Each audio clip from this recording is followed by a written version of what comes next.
Welcome to my channel self study with Manju ma'am. आज का हमारा टॉपिक है वर्ण प्रकरण।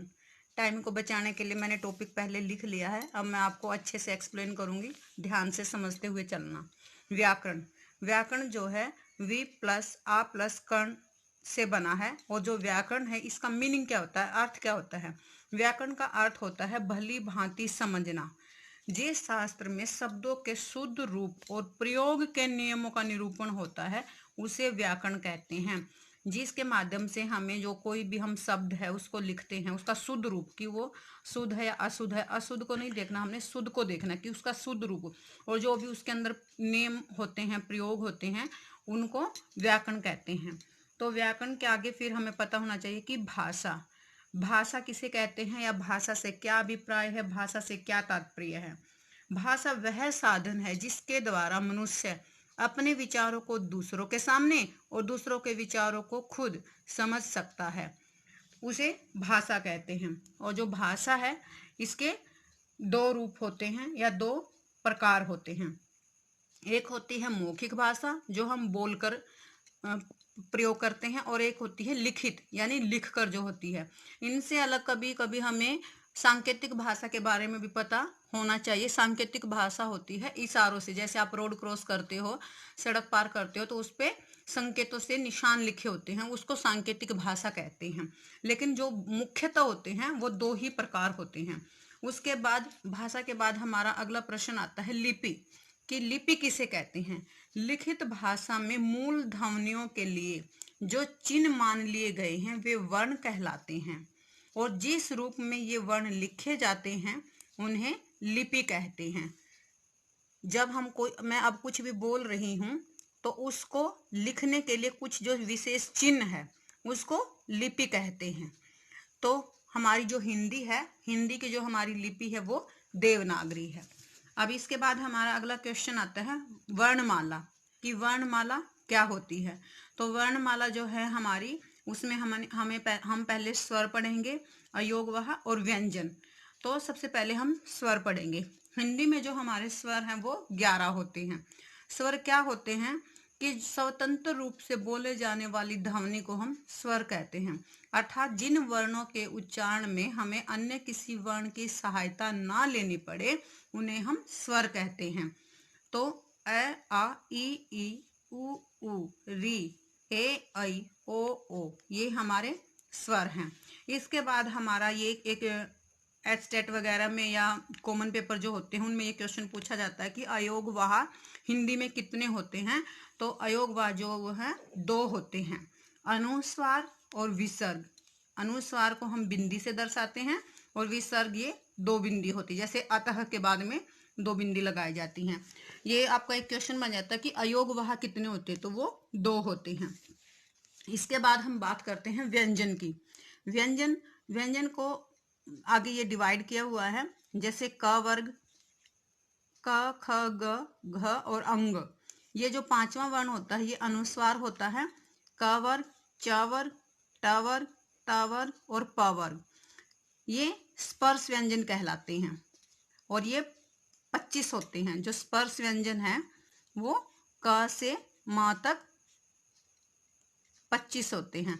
यह आपका एक क्वेश्चन आ जाता है कि हिंदी में स्पर्श व्यंजन कितने होते हैं, तो आपका आंसर 25 होगा। अगर वो पूछे कहाँ से कहाँ तक होते हैं तो वो क से म तक होते हैं। उसके बाद हमारा आता है अंतस्थ व्यंजन। ये य र ल व ये संख्या में 4 होते हैं। अगर आपसे क्वेश्चन पूछे कि हिंदी वर्णमाला में अंतस्थ व्यंजन कितने होते हैं, तो आपका आंसर होगा वो 4 होते हैं। जो य र ल व है ये अर्ध स्वर और अर्ध व्यंजन दोनों की स्थिति में ये आते हैं। फिर इसके बाद हमारा आगे है ऊष्म व्यंजन। ऊष्म व्यंजन वो होती है जिनका उच्चारण जब हम करते हैं तो हमारे अंदर से श्वास जो है वो गर्म होकर आती है। श स ह ये भी संख्या में 4 होते हैं।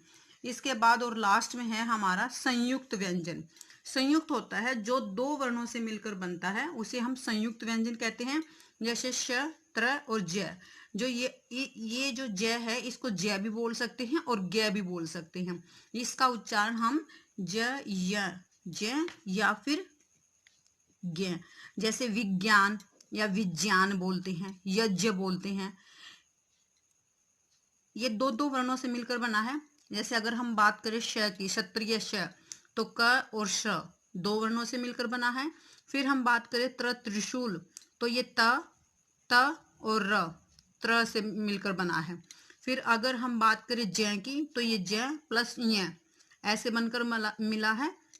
इसके बाद मैंने इधर इनका स्थान लिखा हुआ है कि अगर आपसे वो पूछे क वर्ग कि क वर्ग का स्थान क्या होता है, उच्चारण स्थान। जहाँ जब हम कोई भी वर्ण हम बोलते हैं तो हमारी जो जिह्वा यानी जीभ होती है वो मुंह के अंदर अलग अलग पार्ट को स्पर्श करती है, छूती है, तो इसीलिए इनका नाम जैसे स्पर्श व्यंजन भी है। तो इसमें वो आपसे पूछ लेते हैं कि क वर्ग में मान लो उसने ख लिख दिया कि इसका जो है स्थान बताओ आप, तो आपको पता होना चाहिए ये कंठ से बोला जाता है। फिर च छ ज झ और ञ, ये जो है पांचवा जो अक्षर होता है ये अनुस्वार में आएगा हमारा, लेकिन फिर भी ये पूरा इसमें लिखा जाता है ये तालु में आएगा। ट ठ ड और ढ ये हमारा मूर्धा में आएगा। इसके साथ जो हमारे स्वर होते हैं उनको भी मैंने यहाँ पर लिखा हुआ। जैसे अगर कंठ है तो पूरा क वर्ग, उसके साथ में अ और आ, और जो तालु है हमारा पूरा च वर्ग और ई। फिर मूर्धा में हमारा री, र और श आएगा। और ये जो त वर्ग है हमारा ये दंत है, दांतों पर हमारी जीभ टच होती है जब हम त थ ध बोलते हैं, और उसके साथ ल और श, ये हमारी दंत है, इनका स्थान जहां से बोले जाते हैं। फिर हम बोल के देखें प फ ब, तो हमारे दोनों होठ जो हैं वो आपस में मिलते हैं, तो ये ओष्ठ कहलाते हैं, और इसके साथ उ और ऊ भी आ जाएगा। इनसे अलग जो दो जगह से जहां की आवाज आती है उनका उच्चारण स्थान, तो वो दो वर्ण होते हैं जैसे कंठ और तालु। ये जो ए और आई है वो हमारे कंठ और तालु दोनों से मिलकर बोली जाती है। वैसे ही हमारा कंठ ओष्ठ, ओष्ठ यानी होठों से और कंठ गले से, जब हम ओ बोलते हैं तो हमारे जो होंठ होते हैं उनकी आकृति राउंड हो जाती है। आप बोल के देखेंगे तो ओ कंठ से और ओ होठों से आवाज आएगी। फिर है हमारा दंतोष्ठ, ये व। इसके बाद आगे हम करते हैं स्वर, जो मैंने आपको पहले कराए हैं कि वो 11 होते हैं। अब उनके ये टाइप है यानी भेद या प्रकार है, वो 3 होते हैं, हर्ष स्वर, दीर्घ स्वर और प्लुत स्वर। हर्ष स्वर वो होते हैं जिनके उच्चारण में सिर्फ एक मात्रा का समय लगता है, और ये भी संख्या में 4 होते हैं, अ ई उ और री। फिर है दीर्घ स्वर, जिन स्वरों के उच्चारण में हर स्वर से दुगुना समय लगता है वो दीर्घ स्वर कहलाते हैं। ये संख्या में 7 होते हैं। इसके बाद है हमारा प्लुत स्वर, इनके बोलने में हर्ष स्वर से 3 गुना समय लगता है, और ये इसका साइन होता है। जैसे आप बोलते हैं ओम, तो इसमें ऐसे लिखा जाएगा ये। अब जैसे हमने स्वर के भेद पढ़े हैं वैसे ही हम व्यंजन के भेद पढ़ेंगे। तो व्यंजन के भेद मैंने आप लोगों को कराया कि जो स्पर्श व्यंजन है वो क से म तक 25 होते हैं। फिर मैंने आप लोगों को बताया कि अंतस्थ, ये य र ल व, ये अर्ध स्वर और अर्ध व्यंजन होते हैं।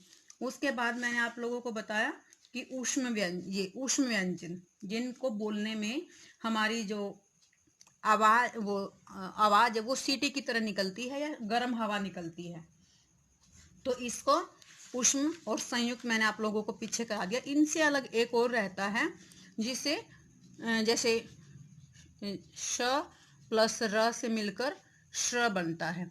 जैसे श्रीमान या फिर श्रीमती में हम इनका प्रयोग करते हैं। आपने देखा होगा कि अगर कहीं पर आप श्रीमान या श्रीमती लिखते हैं तो उसमें ये वर्ण आता है। उसके बाद अब हम कि ये हमारे स्वर और व्यंजन यानी जो वर्णमाला है वो हमारी कंप्लीट हो गई है। तो आप वीडियो को अगर आपको पसंद आई है तो इसे लाइक और सब्सक्राइब जरूर करें। Thank you.